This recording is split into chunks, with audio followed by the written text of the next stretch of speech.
Hello guys, for today's video magluluto tayo ngayon ng ginataang sigarilyas na may tulingan. Ito nga pala yung mga gagamitin kong sangkap: gata, sili, bawang, sibuyas at luya.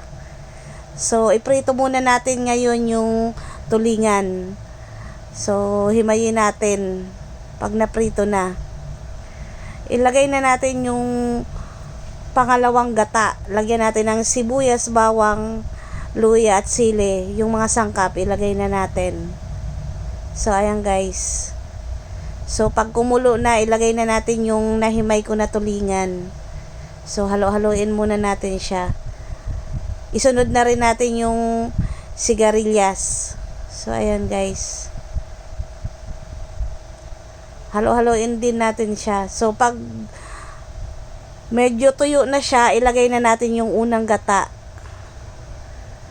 So ayan, maglagay din tayo ng paminta. Halo-haloin din natin siya, at pag medyo konti na lang yung sabaw, pwede na yan. So ayan guys, luto na yung ating ginataang gulay. So ano pang inaantay? Kainan.